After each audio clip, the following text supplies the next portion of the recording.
कुशढिपाठारे धानमंडी उद्घाटन कले विधायक पूर्णचंद्र सेठी। खलिकोट ब्लॉक अंतर्गत बधी नुआपल्ली पंचायत कुशढिपाठारे धानमंडी उद्घाटित होइथिबा देखिबाकु मिलिछि। मंडी को खलिकोट विधायक श्रीजुक्त पूर्णचंद्र सेठी आनुष्ठानिक भावे उद्घाटन करुथिबा बेले समाजसेवी संजय कुमार जेना, बीजेपी जिला युव मोर्चा साधारण संपादक जगन्नाथ भूया, पूर्वतन सरपंच तथा मिलर चक्रपाणी राउत, पूर्वतन सरपंच तथा सोसाइटी सभापति भास्कर पात्र और अटल युव बाहिनी खलिकोट निर्वाचन मंडली सभापति शुभजीत कुमार प्रमुख अतिथि भावे जोगदेई चाषींक ठारू सुरुखुरुरे धान उठाण करिबा पई उपस्थित चाषी मानंकु और मंडी दायित्व रे थिबा व्यक्ति विशेष को परामर्श प्रदान करथिले। अन्यमानंक मध्यरे समवाय समिति संपादिका समर्पिता पल्लई उपस्थित थिले।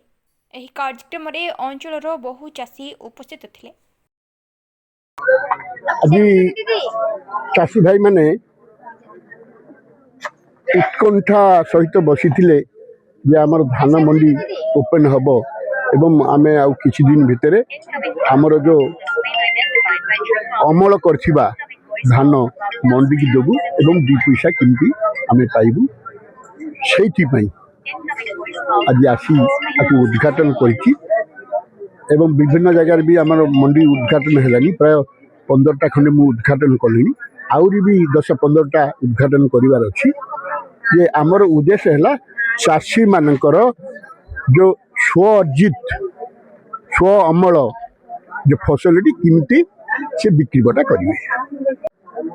मु जगन्नाथ भूया समिश्र प्रतिनिधि बदीनपल्ली ग्राम पंचायत। आज बदीनपल्ली ग्राम पंचायत जो कुशढिपा सोसाइटी अच्छी आम पंचायत अंडर से सोसाइटी आज मंडीर शुभ उद्घाटन कार्यक्रम थिला। एटी प्रिय विधायक आज आसिक पहुंची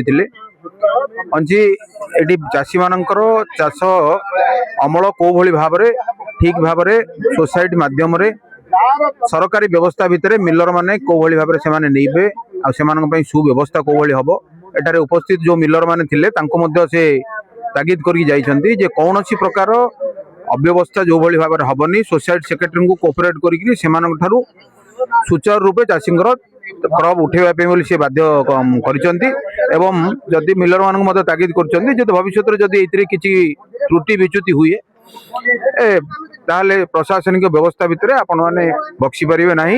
आउ एठी निर्वाचित प्रतिनिधि सोसाइटी सेक्रेटरी समस्त सहित समन्वय रही एभली सुचारू रूपे धान क्रय करिवे बोली से कहिसन्ती।